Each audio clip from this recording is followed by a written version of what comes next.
into that. That's fine. And then I'm gonna put all the information down here too.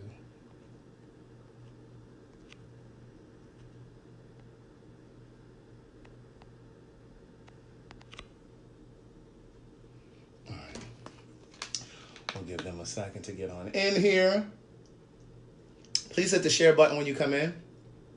Please hit the share button. Yes, we're live now. They're coming in. This is Nikkei. Well, Aura Nikkei. Yes. I've known Nikkei for some years, so I know it's Nikkei. Right. But it's Aura Nikkei. Many of you saw the I'm Surviving R. Kelly docuseries. And so this is the co-founder of the Mute R. Kelly. So Nikkei is the co-founder of the Aura Nikkei. I'm so sorry. I just know you. Aura Nikkei is the co-founder of the Mute R. Kelly movement. Mm-hmm. You may have seen her on the Surviving R. Kelly docuseries that aired last week on Lifetime. And so I have so many questions. Please hit the share button. I want you guys to type your questions in here too if you have any questions. And we're going to just get this conversation started right away. So the first thing that I wanted to know, when did the Mute R. Kelly movement start? Okay. Because about a year or so ago, I've been doing these lives now for about a year. Okay. And I remember about a year ago, I was saying to my people, because I had seen the hashtag Mute R. Kelly, but I didn't know that it was you behind it. And so I had seen it, and so I was encouraging all of my followers to stop supporting his music, to stop playing it, that kind of thing. So many of them that have been following me for a while, they can definitely tell you that. So when did it actually start?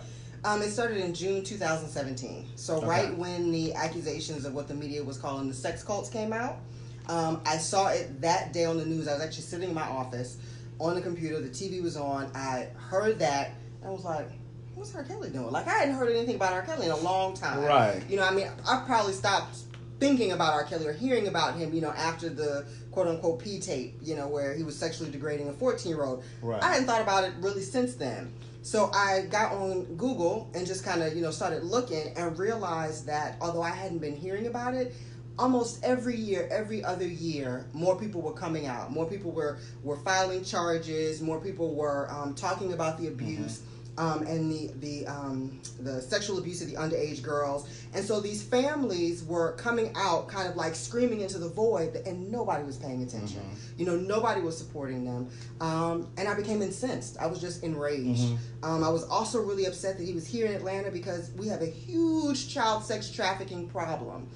So it was like, I mean, it was a lot of forces converging on me at once. Like, wow, like, why are we not supporting these families? Mm-hmm. And how dare he bring that to Atlanta? Mm-hmm. I mean, I didn't know what to do. You know, I'm not an activist, you know. I was just pissed. Uh-huh. So I decided to start a petition to try to get him off of Atlanta radio.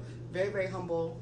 So it just started as an online petition? As an online petition, okay. Yeah, to get him off of the radio. And how many signatures did you need for that to actually happen? Or you were just trying to get a significant? I was just trying to get a significant. I just put it on my Facebook to my friends. Uh-huh. You know, sent out an email to folks like, hey, y'all saw this, everybody signed. Okay. They started, you know, sending it out to people. It morphed as the co-founder, Tisha Barnes, came and said she really wanted to work with me. And we created, you know, kind of this organization and decided we were going to go past the radio play, but also try to get his concerts canceled, his streaming canceled, all of his, you know, sources of income. We were going to try to cut him off at the knees. In that way, since we couldn't, for some reason, the judicial system has not been able to convict him, we were like, well, let's cut the resources off. Mm-hmm. And a part of the lack of conviction is because in many of the cases, the parents haven't participated. Is that? Well, that is the most famous case. Okay. So that is the case that of the 14-year-old that he was sexually degrading on tape. Correct. Right. So her and her parents did not participate, although many of her other family members did. Like Sparkle. And verified that it was her and she was 14.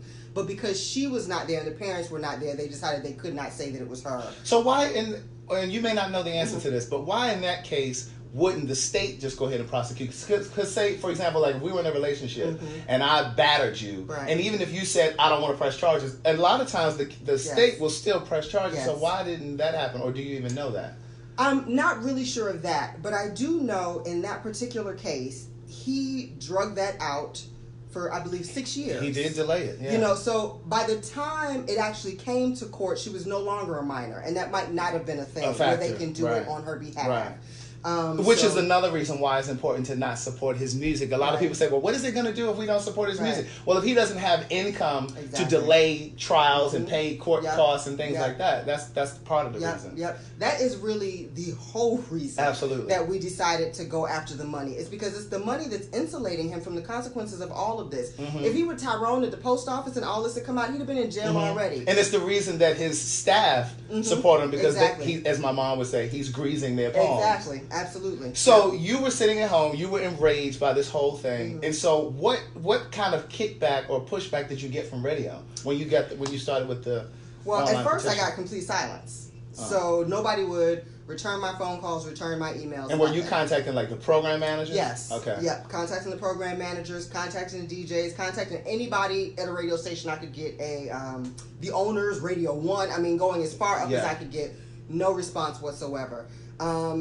As the news of it got out and I started to get on the news talking about it, then I started to get a response. And the response was, yes, we know what he's been up to. Yes, we believe that he does it and it's wrong. Yes, we know that when we play him, that money goes into his pockets. And we don't care.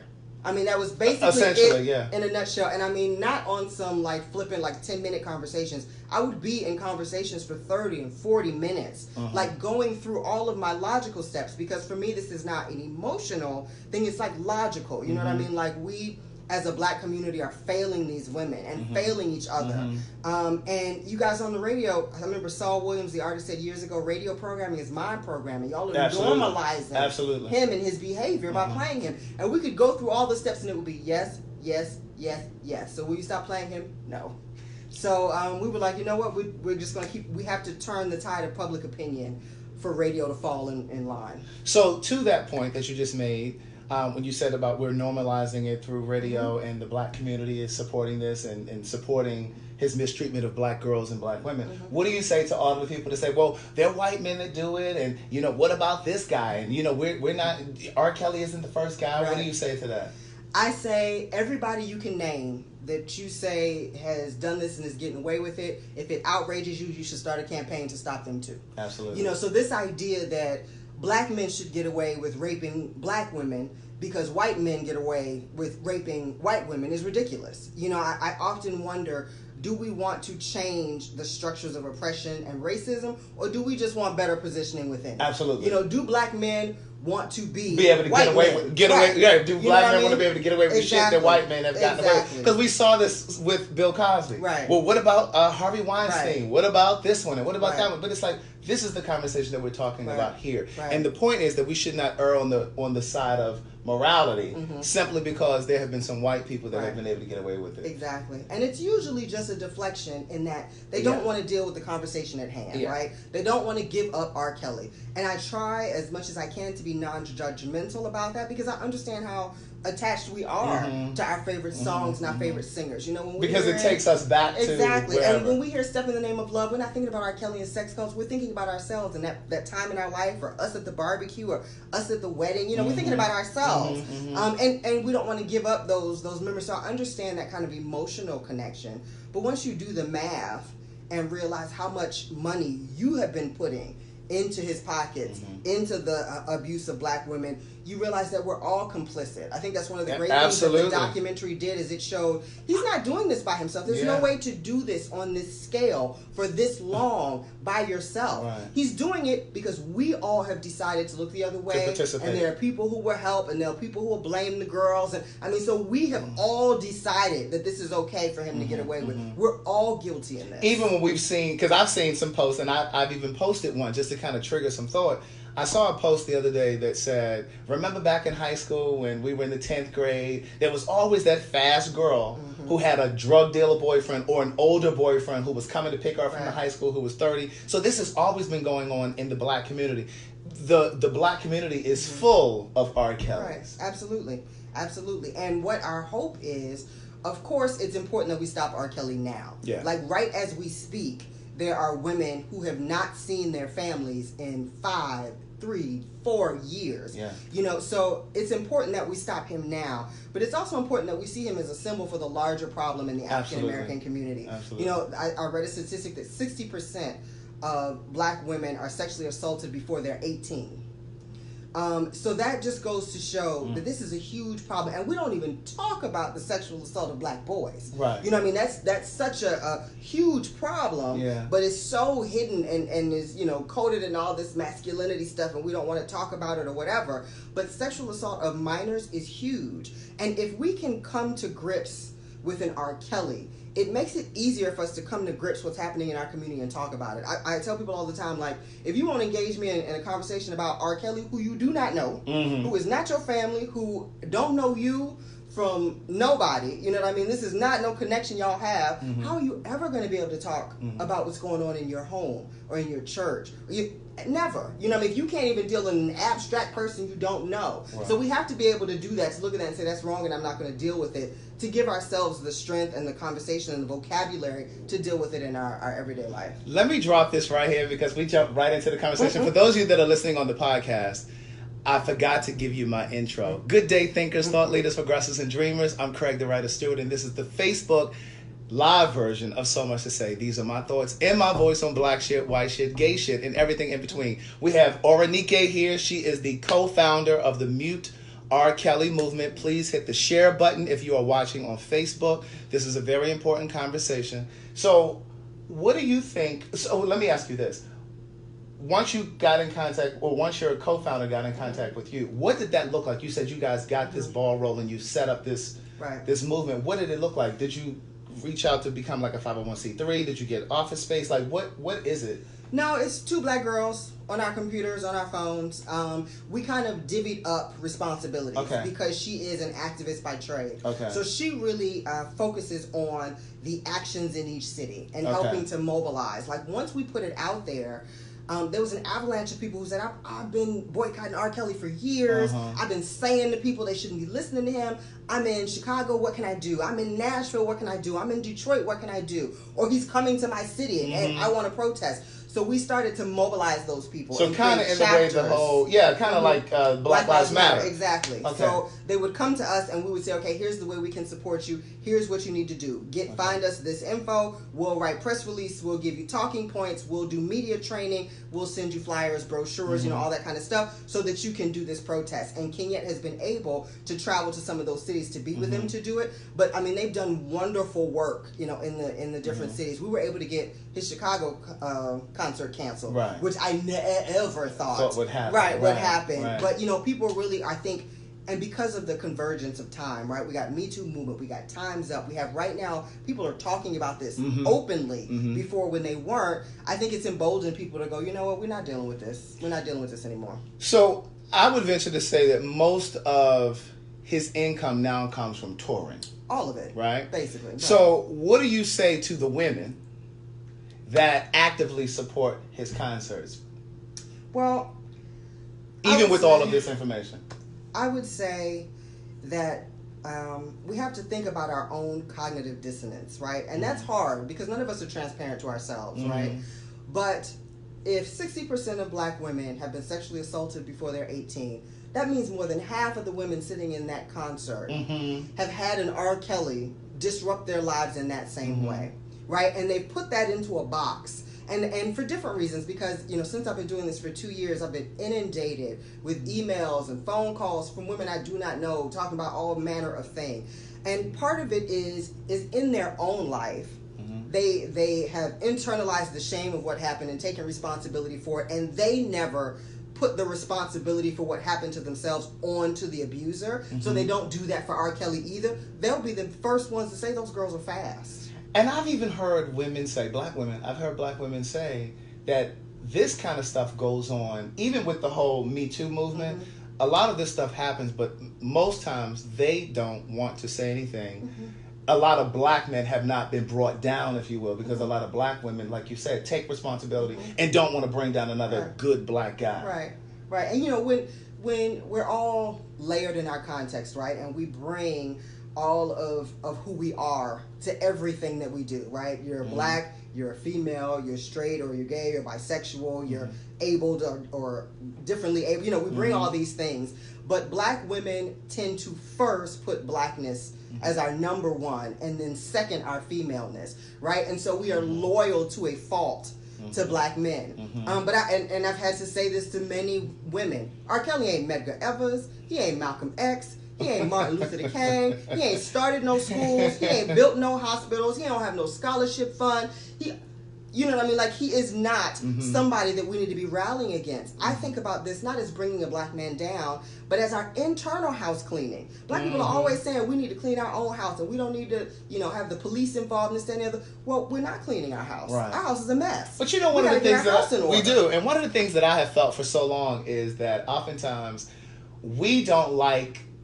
It's almost like we're afraid to have the conversation on the public street, whether it was with R. Kelly or Bill Cosby or whatever. Because it's almost like we think that we're keeping some sort of a secret from white folks. Right. White folks don't give a damn. Right. And it's like, at this point, if it's for the health of our community, I don't give a damn if they know or not. Right. And a lot of times we don't want to acknowledge or have those conversations out in the front because we're so concerned about what the white gaze will perceive of it. Absolutely. And I think that we have so many internal spaces where white folks ain't around, we're still not having this conversation. We're still not having it. Where is this conversation in the black church? Ain't no white people there. You know what I mean? Like, when we're all at Thanksgiving together, where is this conversation? You know what I mean? We just are so socialized to keep all our business secret. You know, don't tell nobody your business. Don't embarrass the family. You know what I mean? So we're very socialized in that way. And we have to break out of that for the safety of our children. Absolutely. Because these adults, these traumatized children become traumatized adults. And I do not get into, you know, people who were abused end up abusing other folks. That is not necessarily true.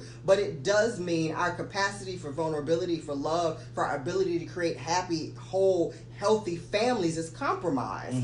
Because we have learned bad behavior and pathology from young. You know, so, and we cannot help but to pass it on if we don't actively try to disrupt that cycle. And so dealing with R. Kelly is one thing, but dealing with it in our homes is another, and we've got to do both. So what was one of the first milestones that you reached when you had this petition? I know you said you were reaching out to radio stations. Did you ever get a radio station and say, okay, you know what, we're going to stop? I know Tom Joyner famously, was he the first? He was the first. To stop playing R. Kelly? He was the first. So there are radio stations, because I have a journalist friend who's been helping me for a long time, a music journalist, and he can pull all the play records from the radio stations. So like there are radio stations, who have stopped playing him. Now, they made no announcement and they did not respond, but they have not played him in months and months and months and months. So he clearly is pulled. But our first milestone was actually getting a concert canceled. And I think we were all in shock. It was kind of like...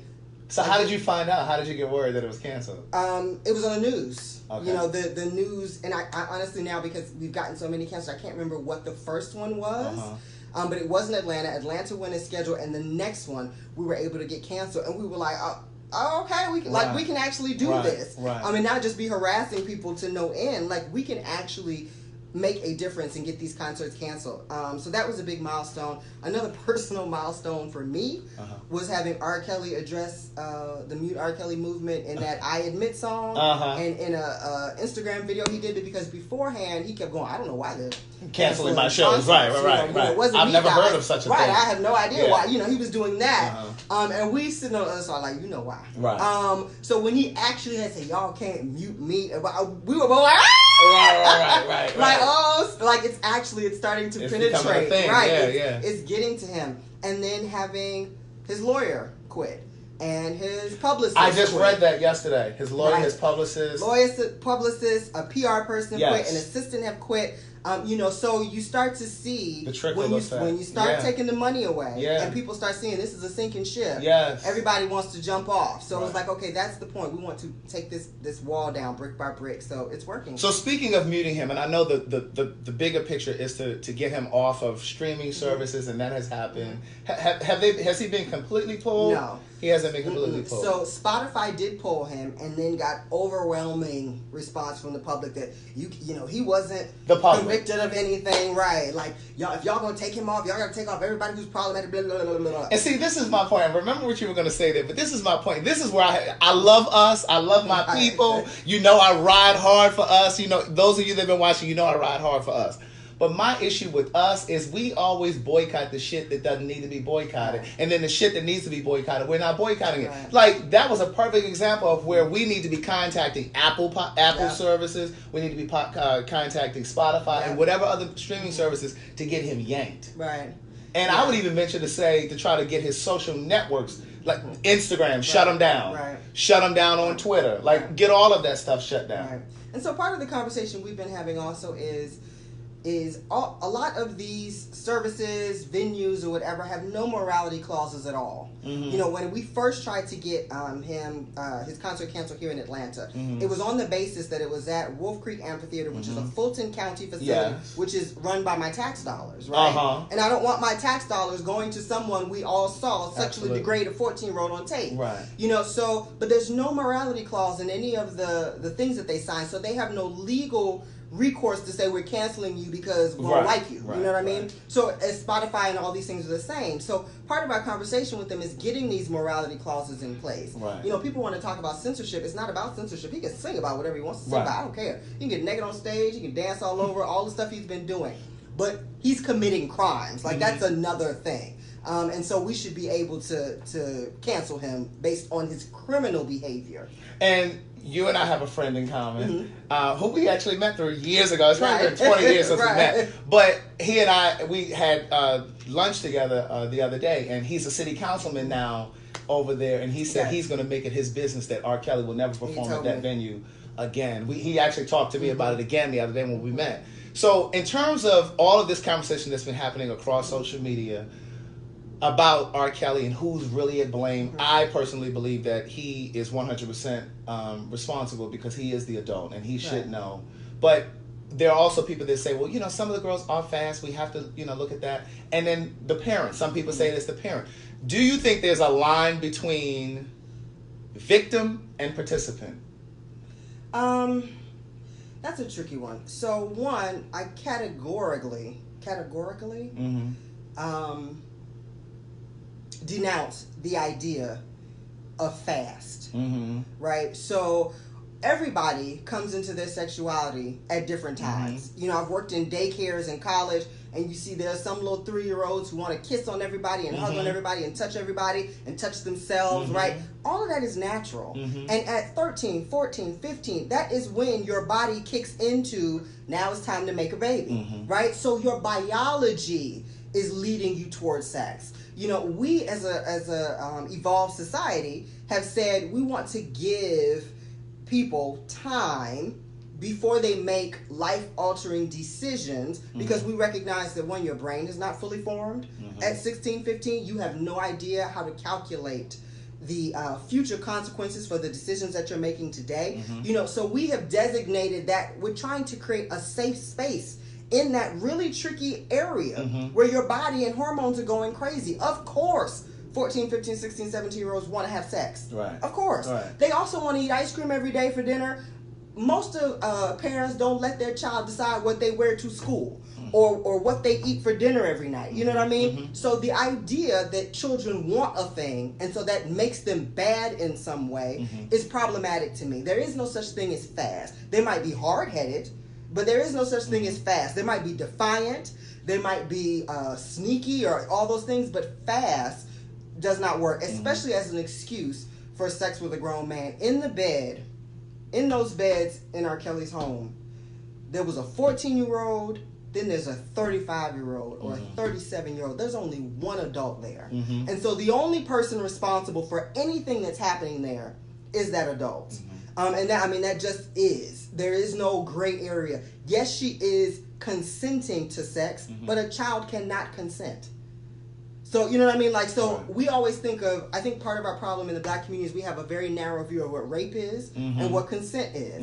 And so it is rape to have sex with someone who is under 18 because they cannot legally consent, and they cannot legally consent because we as adults know they don't know what they're doing. They don't understand the gravitas of the decisions that they're trying to make. Mm-hmm. So we set that up to try to protect them.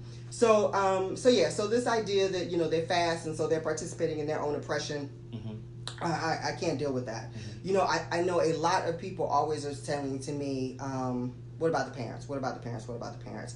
Firstly, all of the idea that parents sold their children to R. Kelly for record deals, mm-hmm. or that he was paying them off the whole time he was having sex with them, that comes from the black community. That is not something that R. Kelly has said happened. Mm-hmm. We created those excuses mm-hmm. out of complete thin air. Mm-hmm. You know what I mean? So that is something for us to think about. Like, a lot of the things I hear, I said, where did you hear that from? R. Kelly has never said that. You know, he did not say, like, later on, like, very recently, he said, something about the parents and this, that, and the other, blah, blah. But for years, the black community has been saying that about the parents just out of sheer misogyny, just mm-hmm. out of complete made-up support of this man. That is not the case in the vast majority of these cases. What we see is families finding out what's happened, and I'll double back. Families finding out what's happened, immediately taking R. Kelly to court, mm-hmm. and his lawyer going, "You can't win that, settle." Right. And them having to make a decision. People get very sanctimonious about the decision that parents make. But mm-hmm. let's think about Monica Lewinsky, mm-hmm. right? She committed a sexual indiscretion when she was 21. And now Monica Lewinsky could cure cancer. She could cure AIDS. She could solve world hunger. All we will ever talk about yes. is that she sucked off the president, right. ever. And who wants that for their 14-year-old, their 15-year-old, their 16-year-old? And so a lot of times these parents settle because they just don't want the shame following right. their kids. So we want them to make a decision that's in all of our best interests, right? We mm-hmm. want them to go to court. We want them to be on the courtroom steps with the details and all that stuff. But they have to make a decision that's in the best interest of their baby. Mm-hmm. And that is preserving that child's anonymity so that they can move past this in their life. And that's a hard decision, I'm sure, for many of them to make. Also, if that child has been with R. Kelly any period of time, they need counseling. R. Kelly's picking up girls on the south side of Chicago at the McDonald's, at the high school. Mm-hmm. These are not famous, rich parents with a crap ton of means who, you know, can pay for child's therapy and they can pay for lawyers or whatever. So this money is their ability to try to heal and take care of their child after this trauma has happened. New life, yeah. Right. And so we judge them for that, but most people right now, all these people watching, you know, Facebook Live, mm-hmm. will not get on their social media and say how much money they make, mm-hmm. right? Nobody will say that, how much money I make. But you want a 14-year-old to get up on the every network in America and tell you all of the degrading, sexual, and humiliating things that happened to her, and then have that follow her for the rest of her life, but you won't tell me what your paycheck looks like. Right. You know what I mean? Right. So it's just kind of like, I think people are judging these decisions that, you know, Monday night quarterbacking, what are very difficult decisions for these parents to make.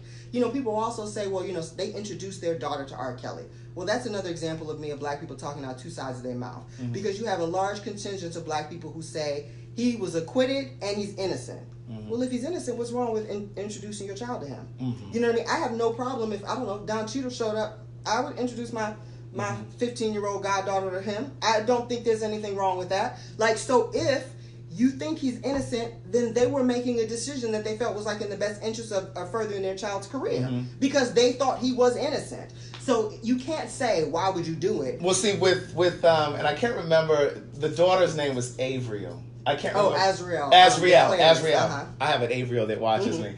Azriel. And I know they were from like Baltimore, but they live in like Florida. Mm-hmm. For me, what was difficult for me to wrap my brain around with them was that they took her to an R. Kelly concert with them. That was what was hard for me, because for me, I just felt like, because she was about 15 or 16, because I remember she was driving age, right. And then they let her go on the stage, mm-hmm. and we've all kind of heard stories of what happens when they go on stage. So I can't imagine being a father and allowing my daughter to come to an R. Kelly mm-hmm. concert with me, but then to allow my daughter to go on stage with a grown ass man, right. And then they said something about she got his phone number or something because they started texting, and then she drove to the hotel. They didn't know she was going. So for me, it felt like they knew, they had suspicions of him because they kept enforcing to her, reinforcing, do not go meet him without us. So it was like they knew something. So for me, that was what I struggled with. What I applaud is it was so amazing and so brave of the young girl who said she contracted herpes. And I'd be willing to bet she wasn't the only one, but she was the one that was bravest to get on there and sit on there and talk about that. And that was one of the things that I saw when I watched it, just how much courage it took. Not even her, but not just her, but the other girl, and I can't remember her name. I want to say her name. She was the girl who she was flying back and forth. She was sitting in like a light pale blue jacket. And she said I think she's married now. I'm trying to remember one of her details, but she was on the show and she talked about how she knew that the young girl, she found out later that the young girl that they were having sex with was 13. Yes. She was so courageous to me. I mean, she was so forthcoming. I mean, they all were very forthcoming, but I just imagine, I thought about all of the crew that was there filming. Right. And then you're sitting in front of a camera and you're telling all of this. The entire world. Yes. I just thought how courageous that was. Right. And you can't get that many people to be able to do that, to go back to your point. Absolutely. And the Clarys, I'm sure, get the majority of kind of the judgment, because they did take their daughters to the concert and this, that, and the other.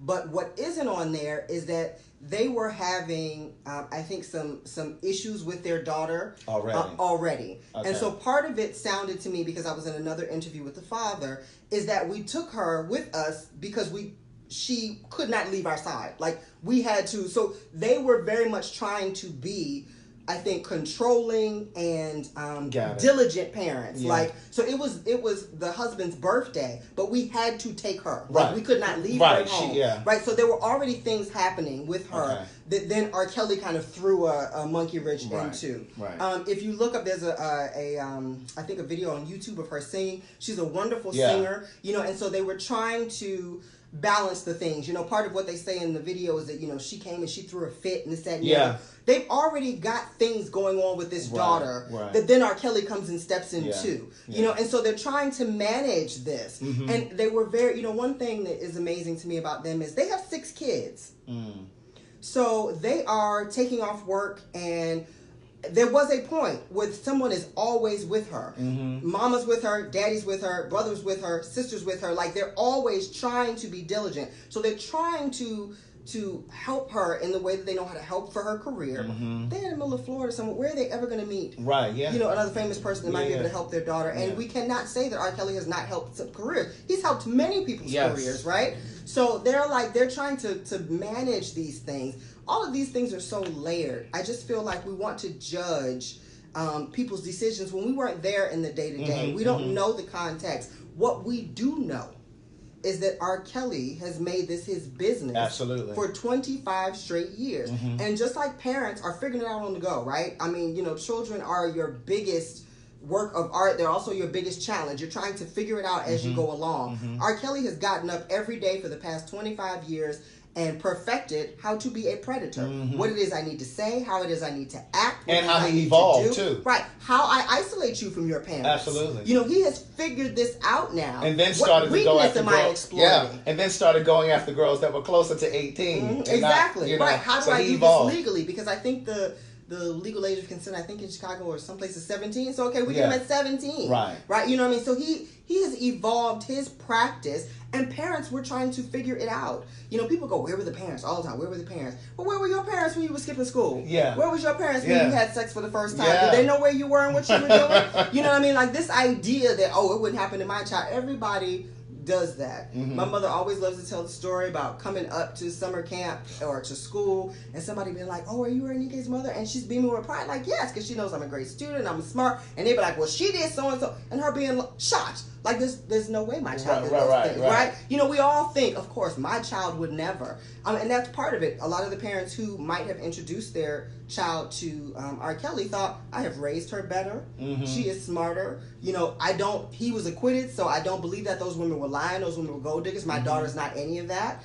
So, they thought that they were safe. They thought they had put safeguards in place. One of the other women who's there, Joycelyn, her mother. That's the one that was on the TMZ. Correct. Girl, huh? So her mother had no idea that she had his number, because when they met, the mother took his information. So the mother and the father went with her every single time. He has figured this out. Right. He's got bodyguards and assistants and stuff who will slip somebody this, that, and the other. Like, he has figured out how to isolate these girls from their parents, and the parents figure out too late what has happened. Because, you know, when I looked at that docuseries, like the personal assistant, I can't remember his name, he said he was the one that helped alter Aaliyah's, the marriage license for Aaliyah.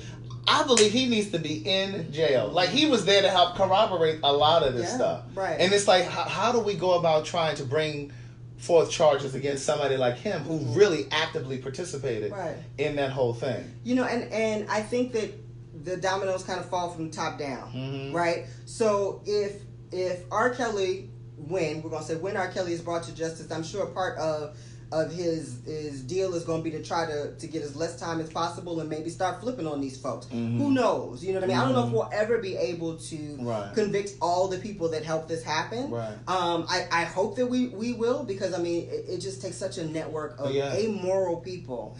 When they talked about in the docuseries, one of the girls had escaped from the house. I think it was Azrael who had escaped from the house, and the bodyguards went and brought her back. R. Kelly didn't go out in the street and grab her. Like, I don't know what kind of morals you would have to do that.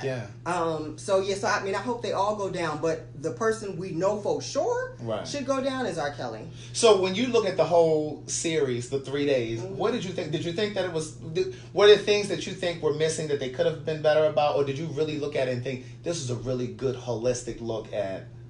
I thought it was a very good holistic look. I did too. I thought they did a really good job of kind of showing you the progression of this, interspersing the stories from the ladies. I thought they were very graphic, especially, like you said, Lisa Van Allen, like, to admit that you also sexually abused a 14-year-old. And finding that out, and how devastating a thing, you know, when she said, that girl, my daughter's older than that girl. You know what I mean? Like, how just, I don't know that I would be able to admit that that's out into the world, to say I took that tape. So also that girl's humiliation is out in the world because she took that tape and it got into someone else's hands, who then sent it to the news or whatever. Yes, you know what I mean? And that was so revelatory for me, which is like, so that's how the tape got out. Like, the fact that she had taken it, and then she left it in a hotel room, and then she went back and got it, and then she gave it to somebody to hold, because she was scared of him. He is violent. Like, I was like, so that's how the tape actually got out? Like,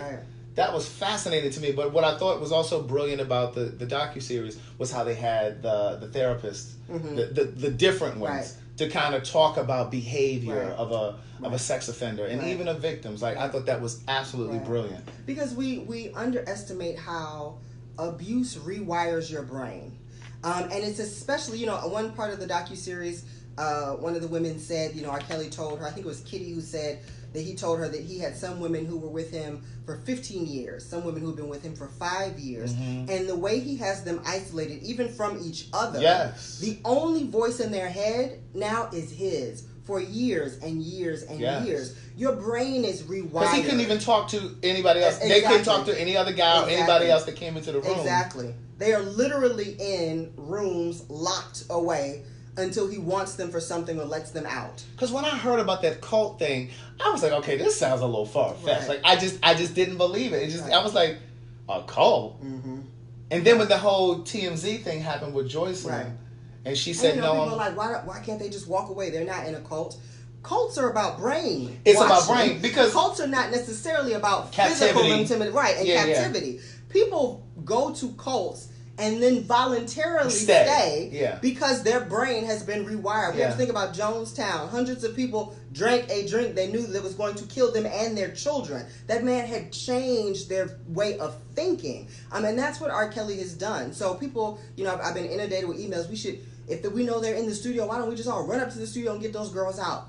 Why? because they're going to go right back. Their brain is wired a certain way at this point. Because we have to figure out how to get them the help that they need. You know, it really, like they say, it takes 7 times for a woman to actually leave an abuser, right? So this is a process. This is not going to be kind of an overnight. This is somebody hitting rock bottom and then saying, you know, I need help. Right. And you see that the younger ones tend to stay with him longer, like Kitty, who was in her 30s. Dominique, and I'm blanking on Asante, who was in her 30s when they met. They did not stay as long because he had met them, you know, when they had already had a different kind of identity. And they had a bit more. And they had a different self-identity, right? So they were able to see quicker that this is not, you know, what I'm able to do. He's targeting 14, 15, 16, 17-year-olds because that's right at the point when you're forming your identity. That's right at the point when you're starting to date and you're figuring out what's normal, what I like, what I don't like, who I am. You know, I can remember the pressure from older people to be adult. You know, like, oh, we all over here smoking weed. You don't smoke? Oh, I thought you was grown. You know what I mean? You feel kind of like, and for me, it was sex. For me, it was sex. Grown. Coming into the gay community, I had older guys saying, oh, Craig, you could be fucking out of both legs of your underwear. Right. Like, why aren't you? And these were people that were living with HIV. And I'm like, you would think that you would encourage me to do something different. Than what you were doing, you know what I mean? So it is about all of that, and so that's why he's targeting young girls. It's that I can get them right at that moment where they think, and I can decide who they become for them. Because even to your point about the whole captivity thing, they weren't being held captive. Because and correct me if I'm wrong, all of them were the ones that left. They just said, "Oh, I just left one day." They left. Like Kitty, she said she got to the airport, she cried, said she was going to call him because she was going to go back to the house because she was so haunted by what she thought people were going to say. Her friends and family members were going to say, well, what happened? And she felt stupid. And she called him and she said, if he picks up this phone, I'm going back to the house. And the only reason she didn't go back was because he didn't answer the phone. But to your point, Asante, the other one, she said, I just left. I had enough and I left.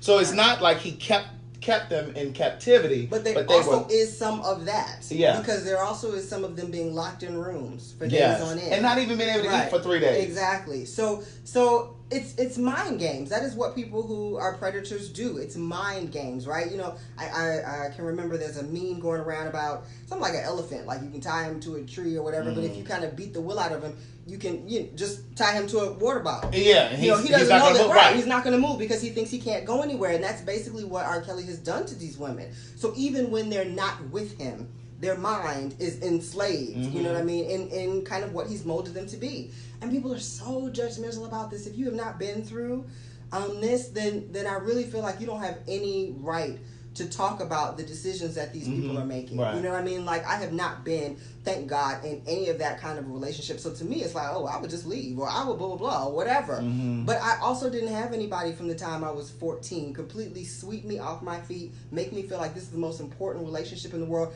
isolate me from all of my loved ones, and control every aspect of my life. And who knows who I would be if that had happened, and what decisions I would make. Clearly, they're not thinking in their right minds. That's why we have failed them as a community, because we should have been the safety net for these girls, and we were not. So this docuseries has really made me think. I have nieces, and it really has made me think about what is it that we, the adults in their lives, and the adults that are in the lives of the children, like young girls, and even young boys, because like we said, what is it that we need to give our girls? Like, because like I tweeted about this the other day, this docuseries. I absolutely think that that docuseries, it needs to be shown and taught in elementary or middle schools. But then you'd have the argument with parents who say, oh, that's too early for them to know about sex. It's a little much. But I just think that, but if he's going after girls that are 12 and 13, I mean, shit, they got to be in middle school when they show it. Right. Well, you know, part of the answer for both boys and girls is teaching our young people about their body ownership and autonomy from very young. So during the holiday season, for example, the Girl Scouts released an article that said, stop making little girls go hug family members. Yes. Right? So this idea, and this is, you know, the black community is notorious for this. Go hug grandma, go give so-and-so a kiss. Uncle such and such. Go over there and do whatever, right? And kids will be kind of, and you be like, don't be like that. And go on over there and kiss them. But what you're teaching them is, one, their body is not their own. They can't say no. They cannot say no to an adult. Yes. Right? And that if they do, and you're telling them that this is correct behavior and them not doing it is wrong behavior. So if something happens, they're not going to tell you. Because you told them that it was wrong behavior. Yes. You know what I mean? And if somebody preys on them, an adult, they're not going to have the power to say no. Exactly. And part of what happens, which is always so heartbreaking to me, is these things happen.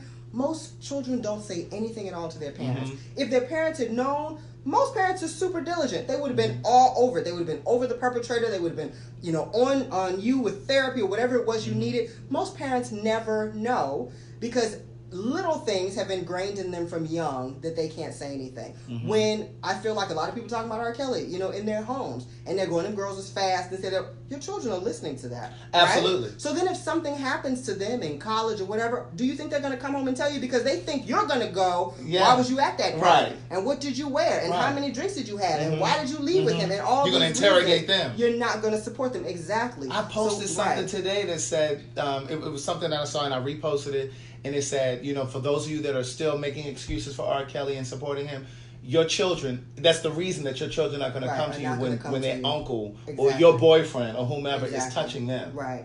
And so we need to listen to kids. I am all for, yes, your children have to greet adults, when they come into a room. But that is not kissing. That is not touching. I know, when I was young, you get in an argument, your mom would say, come give me a hug. And you'd be like mad or whatever. She wouldn't force me. She wouldn't grab me like, hug me, child. Right. We will get back to, but you need to be teaching them, that they need to take some ownership of, no, I don't like that. I don't like the way that feels. I don't want to do that right now. From the time that they're young. And you need to be open in your communication with them, not necessarily about the explicities of sex, but about intimate touch, and who is I have a girlfriend, they're doing such a wonderful job with their son, but they're very open about bodies. He might see his mother naked or his father naked or whatever, and he might go to, touch your booty, like, no, this is my body, and that's your body, so it's very much about, this is ownership. Nobody gets to touch you in any kind of way you don't want, and you don't get to touch me. Right. And she, kids who climb all over you and stuff, and she has been very much like, no, I don't feel like being touched right now. Right. So they have that vocabulary going already. Yeah. And that's so important for our kids if we want them to talk to us about the things that happen. Right. And one of the conversations that I think we need to have more with children, this is just a society thing, period. We need to start having the conversation sooner with our children about sex too. But oftentimes, parents don't introduce the conversation because they feel like if I start talking about it, then in some way I'm giving you permission or telling you to go and start having sex. Right. And that's not the case. You're really empowering them and giving them tools. About, we isolate sex from the talk of biology and your body altogether, right? So we're not talking about sex. We're not talking about boys having nocturnal emissions. We're not talking about girls starting their period. We put all these things in these little boxes. One of the things that my mother did when we were really young is we always had books about our bodies and how they work. Always. So it was not an explicit discussion about sex, but I know a boy's penis and how it works, and I know my vagina and how it works, and I know how reproduction works, and it's just the natural part of our body. One of my favorite memories from childhood is I have two sisters, and we were all in my mother's room, and she came out the shower and she was naked, and we all started giggling. We're little, we all was like, breasts and all that kind of stuff, and she made us all get naked and stand in front of the mirror until we stopped giggling. Right. And her thing was like, look, everybody saying stuff. Right. Like there's nothing taboo about body. It's not shameful. It's not funny. This is what we all got. This is how it works. So it was a very kind of gradual conversation. Then as things are changing, as you're getting hair places or whatever, this is just a continuation about your body and how it works. So it doesn't have to be like, let's have a heavy conversation. Right. But if you're talking to them constantly about their development, then it's a natural part as they get older. Right. And and when I was young, I remember my mom was like, come on in here, like she'd be in the tub or something. And I was young. And she said, come on in here, like I'd come in there to either use the bathroom or come in there to say, like she couldn't hear me. I was asking her, so she come in so I can hear you. And I remember my father pulled me to the side. I don't remember how old I was. He said, okay, you're getting too old for that now. You stop going to the bathroom. You know what I mean? So we had those kinds of conversations. So it's just important to start doing that. It's like when I started, growing breasts or whatever, I can remember my father would always walk into our rooms we weren't allowed to close doors in the house, but we lived on different levels. But, you know, he would walk into our room all the time, and one time he walked in while I was changing. You know, and he said something, and he, like, left really quick and closed the door behind him, which I was like, close the door. But after that, he always took me from the side. From the side, right. Like this. But you know, it is imperative that we talk to children about their bodies and about ownership of their bodies. Because, you know, like, to your point, I have a niece, and she's starting to grow breasts. And I remember, like, maybe a year and a half ago, I was going into her room, and I think she had her door closed, and I think I had knocked, but I started to go in right after I knocked. And she said, Craig, like she was, I said, oh, girl, I'm so sorry. Right. So from that point on, I just never did that again. Right. And I've just learned to love her and show her affection differently than I do my nephews. Like, I have a nephew who's younger than she is, her brother, and he's very affectionate. But she doesn't want love from me in that way. Like, I have to hug her when she comes for the hug. Like, I can't, you know what I mean? So it's just about giving them what they need, what they crave. Absolutely. So in terms of the Mute R. Kelly movement, if you're just tuning in, this is Orenike. She is one of the co-founders of the Mute R. Kelly movement. You saw her on the Surviving R. Kelly docuseries. What's next for the movement? I know that you're going to continue to try to stop his live performances, but, like, is there another milestone that perhaps we can help you guys with? Well, he has an upcoming concert in Germany, so we're working right now to try to get that canceled. What's the date of that one? Do you know? April 19th. Okay, so it's in April. Okay. Yep. So, and what he's done now is they have stopped advertising a lot of his concerts until, like, the very last minute. Exactly. And see, that's why I said it's important for us to get to that social media. There's a way that we can shut down, like, a Facebook page or his Instagram page, because he can use that to promote it, especially if he has millions of followers. Yeah, but he's not doing anything on any of those that violate their code of ethics, you know. So, and I don't know. So they're not going to cut it down, right? So, so people are diligent. You know, we get emails immediately if somebody sees something pop up in their city, they hit us. If people go to muterkelly.org, they can sign up on our mailing list. Okay. And whenever we have a protest or a call to action, something that we need the community to do, we send it out. Okay. So for Germany, we just sent out the email and the social media accounts for all the promoters. Like, hit them up and tell them to cancel it. To the venue. You know, we're doing that. Calling for people who have servicemen or military family in Germany, because that's the largest group of people who would attend an R. Kelly concert in Germany are going to be the service people that are stationed over there. Yeah. If you got folks, call them and have this conversation with them about why they should not be share this video and this podcast. Absolutely. So they can absolutely get involved in that way. But for us, we definitely want to take this, hopefully when we can, have some kind of justice in this R. Kelly case. And for us, I always tell people we're trying to put him in the jailhouse or the poorhouse. Okay. Or both. Right. Or both. Hopefully both. All right. But, once we can hopefully get that taken care of, we can really start expanding this conversation to talk about the Black community. I had no idea the level of sexual abuse of young men and women in the Black community before starting this. And then I was just inundated and depressed and really, really sad for the community that there's so many people. You have no idea. People I've worked with, I've gone to school with, so many people sent me messages that they were sexually abused as children. So many people sent me long emails with very descriptive, passages about what happened to them and how that's affected them.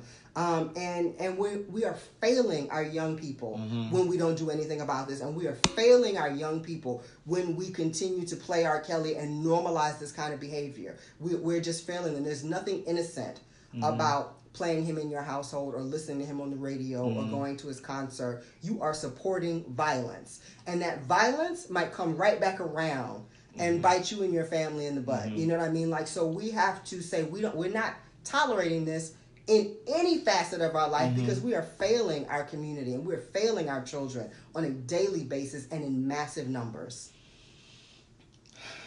That's muterkelly.org.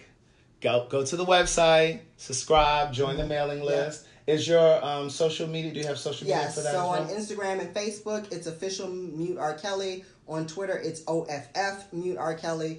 So you can find all of that stuff on our website. We have a lot of, my favorite part of the website is the part where we kind of answer some of the questions that everyone always asks. Well, what about the fast girls? Or what about the parents? Well, why go after him? All those kind of things that come up in the barbershop that everybody, all the excuses people make, I got them listed out there, and I have our position on them. So please read those, because if you're going to have this conversation with your family and your friends, all those things are going to come up, so it helps give you talking points to discuss this. It has a timeline of abuse, so if you're not clear about what happened every year, it goes year by year and talks about all of the cases, all of the accusations, all of the settlements, everything that's happened.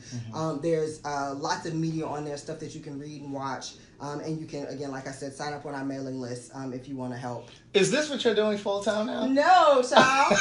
No. I have like 1 million jobs. Really? And this is... this has taken on a life of its own. So I'm busy. And no, and I don't want this to be... Your full time. I told a friend of mine, like, this is not my calling. And he was like, sometimes your calling calls you. Absolutely. Listen. You know what I mean? Like, I was like, this is not the thing I'm trying to be known for in my life, but I just had to do something, and it has snowballed into something completely outside. I really thought and this is honest to goodness, I thought I'm going to do this petition, I'm going to send it to them, they're going to stop playing them. And that's going to be it, right? I mean, I know 2 days tops, and we'll be done with it. And here we are 2 years later. So once... Because I'm thinking that there is going because now Georgia has opened up a case. And for those Chicago who may not know, DA has asked for victims or witnesses to come forward also, so that they can begin an investigation. Right. So I'm optimistic that something is going to happen soon. So once he's convicted, what happens? Do you mute somebody else? I go on next? vacation. No, boo, I'm done. People ask me all the time.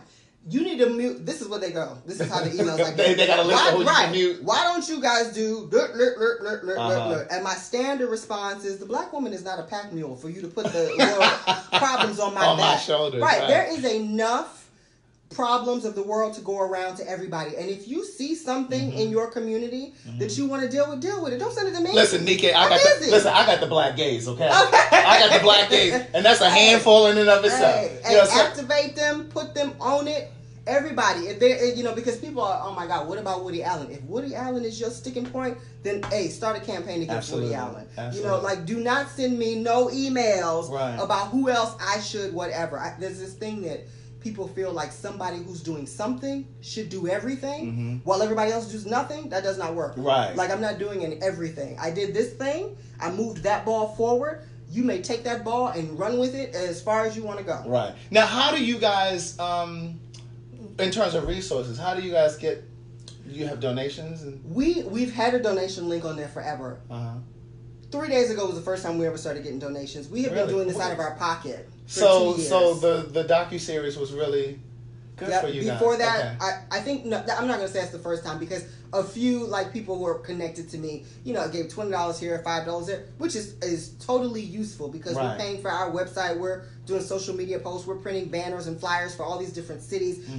Kenya is flying to these places to help organize. We're doing that out of our pocket. Out of your pocket. And you've been doing it for the past 2 years. For 2 years, we've been doing this out of our pocket. So the website again, people, is muterkelly.org. That's O-R-G. That's the website for all the information. If you want to make a donation, please go there. We're my pen pals. I need y'all to go over there and support my girl. They're really doing good work. So, I only ask you to support when it's really, really important and it's really, really meaningful. I'm going to go over there and I'm going to make a donation. Oh, thank you, bro. Yes, I'm going to do that because I appreciate you coming here to share this story further with us. I'm trying to think if there's anything else that I forgot. Are there any questions? Anybody else in here have any questions? Now's your time, because my email is jam-packed, so I might not be able to answer. Send me an email. I've tagged Nikkei Nikkei. I know her personally, so I keep saying Nikkei. I tagged Nikkei. Her name is tagged in the video. It's at the top. She's going to share it on her Facebook as well. I think that's... I don't know if I have any other questions. Did you guys have any questions? Yes, that's the website, muterkelly.org. And to everybody who's been so supportive, if you've sent messages or whatever, I thank you so much. This is really heavy. Yeah. It can be depressing work. And when we first started, we were getting inundated with hate mail. So I really appreciate all the support. Somebody asked, do you think he's going to get convicted? I hope so. It's our laws are set up not necessarily in the interest of justice, but in the interest of those in power, right? So why is there a statute of limitations on rape? You know what I mean? Like, especially childhood sexual abuse. Well, that's set up because old white men made the laws, and old white men was out here raping, and they wanted, you know, they want this to be able to follow them around forever. You know, so there are a lot of technicalities involved in your ability to try to get a criminal case, which is why so many of the families had to go for civil cases, right? Because criminally they did not have, or it had passed the statute or whatever it was. Right. So it's definitely my hope. I hope the Chicago is full up of R. Kelly stories. I have not met anybody from Chicago between the age of 35 and 50 who does not have a story of R. Kelly trying to pick them up at the mall, who messed with their girlfriend, all this, that, and the other. Like, they got the receipts. Yeah. So I'm hopeful that, you know, people, you know, the Chicago folks will step up. People who have been complicit in this, I hope will step up and say, yeah, I saw, I did, I know, and I'll testify. But we'll see. And I think it's equally important for men to get involved. Oh, absolutely. You know what I mean? It's really important. It sends a stronger message, I think, even in some instances when men step up and say, this behavior is wrong. Right. We're starting to see more artists. Like I saw Tank posted something on his Instagram the other day, and he mentioned it. Omarion mentioned it because R. Kelly wrote quite a few of B2K's hits, and they're, of course, now on tour. Right. And so one of the things that Omarion said was that because they've already got the playlist or set a list already in order for this tour, and the fans will be very, very disappointed. He said, but after this run of this tour, they're going to remove the songs that he wrote from the playlist. That's awesome. That's awesome. Yeah, black men definitely, like, you know, we talk about cleaning our own house. Black men need to start checking other black men on the predatory behavior that they see. You know, so often it's kind of like, people are like, oh man, that dude's wilding, but they're not gonna check him because I ain't no snitch and I ain't no hater. Right, you know what I mean? Right. But we have to think about community, folks. So we have to start checking folks on what we see them doing. And it's one thing for women to say, you a dog, you this, that, and the other. It's another thing for a black man to come to another black man like, yo, that's not all right. And we need to see more of that. I agree. Well, thank you guys for tuning in. Thank you guys for listening. Thank you guys for sharing this video. They're asking me to ask you about Andrea Kelly. She's posting this video. Now, I do believe that one of the videos where she's riding around singing Happy People, I think that's an old video. It is an old video. It's like 2 years ago. But then I saw a video today. Somebody sent me a video today where she was talking about his genius and you can't take that from him and da-da-da-da. So I'm sure that what they're asking, and part of what I was feeling is, okay, so are you going to mute him, or are you going to keep playing him? Which side are you on? You know, because she tells this story all of the time, and I don't doubt that any of it happened, but she tells the story, she's crying, and she's so passionate about it, but then on another, it feels like you're celebrating him. Right. Well, a few things. One, those videos are old, right? So up until a certain point, and she says this in the documentary, she was doing a lot of things in the interest of the well-being of her children. Of her children, yeah. Right? So, you know, she was not, I'm not shit-talking them in the news, I'm not, you know, doing all, because I have these three children to think about. And that's their father, right? We also know about the lasting psychological effects of abuse. Yeah. Right? So it is just now that she has found the strength to say out loud the things that happen. You know what I mean? So up until this point, she was in denial about being abused, and was felt a sense of shame about what happened, and was hiding all of this from the entire world. Part of hiding things is putting on masks. That's what people do. So she's putting on masks for the public about her life. You know, and now the mask is gone, and people want to judge her for having had a mask ever at all. In the first place. Right, and that's not fair. Yeah. You know what I mean? I was in an argument, because sometimes I got time. Sometimes I got time on Instagram. So I was in an argument with somebody a couple of days ago with that same thing. They sending me this, and they want to use that as an example how they're all lying because of this video, you know, of Andrea Kelly. And I am like, so many of y'all got family pictures all through the years with the people who abused you. You know what I mean? Like, you go, most of us are laughing to keep from crying about some aspect of our life every single day. I talked to a friend of mine the other day, and she said to me she was abused by her uncle, and she said, Craig, I see him every Thanksgiving. She said, I keep him at a distance. Right. She said, but I keep him at a distance. Right. You know what I'm saying? But right. I see him every And Thanksgiving. so if I were then to look through her family scrapbook and see pictures of her at Thanksgiving smiling next to him, who am I to say, oh, he didn't really abuse you? Right. You smiling Right. next to him. You had dinner with him. Right. You know what I mean? Like, yeah. What a mother will do in the best interest of her children is often sacrifice herself, right? So she has been putting on this persona for the safety of her kids, because think about her children now, right? I mean, I don't know if they've watched it, but you know, she says in there, you know, people telling her, your father, you can't sit at the lunch table because your father. Yes. I mean, what a terrible thing for them. So whatever she did to try to keep that house in order, to try to keep them having some sense of pride in their father, because we know children's self-esteem is very much tied into their parents. Absolutely. So whatever she did as a mother to try to keep that balance, I can't fault her for any of that. And all the judgment, all the after the facts, what we want to say about her, I think is real sanctimonious of us, because we're all out here. Like I said, I mean, I cry in the car about something at least once a month. But every other day you go see me on Instagram smiling, and you're going to be like, oh, you weren't going through nothing, girl. You was at the club 2 days ago. That's not how life works. Right. So. Yeah, that's true. So are you familiar with, there's a protest or something at a studio this Saturday in Chicago? Yes. So the Mute R. Kelly chapter of Chicago has organized, and I guess that's that corner. I'm not really sure about the address, but they're doing a candlelight vigil honoring victims of sexual assault and the victims of R. Kelly. Okay, so that's so this Saturday. I hope that is, I believe so, yes. Okay. So I do hope all the Chicago folks come out and show their support, because that's important. You know, part of how he's able to keep these women is by continually telling them nobody's thinking about them, nobody cares about you, nobody loves you but me. And so even if they're inside and they can hear that support and that love, that helps put cracks in that armor. So that's important. So I hope that it's a great turnout for that in Chicago. Okay, so that's this Saturday in Chicago. If you're listening to the podcast, it's going to drop immediately, so this is timely. So if you're listening to it, it's this coming Saturday in Chicago. And then, of course, we have the concert in Germany in April that we're going to go over to muterkelly.org. So you can participate in that. You can make a little donation to the organization to continue to help them with what they're doing, to continue to fuel their efforts. Right. All right? So I think that's it. I think we've answered all of the questions. If you need to go back to the beginning of this video, you can. Thank you so very much for tuning in. Thank you for those of you that shared this video.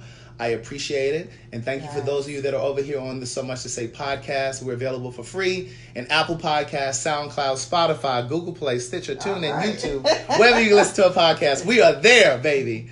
All right? Thank you so very much for all that you do to support what I do. And please support muterkelly.org.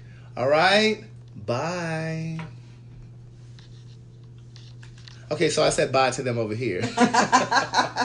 But you guys are still here. But anyway, you guys have a great night. Let me see. What did she say? Mick said, did you hear about the investigation on R. Kelly? In Georgia? The investigation? Yeah. We just talked about that. There's an they've opened an investigation here in Atlanta. So fingers crossed, pray on it, folks. Pray on it. Chicago. Yes. Pray on it. But yeah, I know I did say 9:30 because Nikkei texted me and said, listen, can we push to 9:30? And I said, yes. Double booked, so right. But then she got here earlier. So I just went on and popped on. But see, that's why you have your notifications on, niece. That's why you have your notifications on. But you can always go back to the beginning of the video. All right. We had some really good conversation. Of course, I have 3 books. The first book is Words Never Spoken, a memoir. The second is One Thing for Certain, Two Things for Sure, a memoir continued. And then the third book is So Much to Say, a book of quotes. All right. They're available on all platforms. Busy. Yes. All right. They're available on Audible. You can download them to your device, Kindle, Nook, iPad, whatever you have, Google Play. And they're also available through Amazon. All right. Be safe. Keep loving yourself. Bye.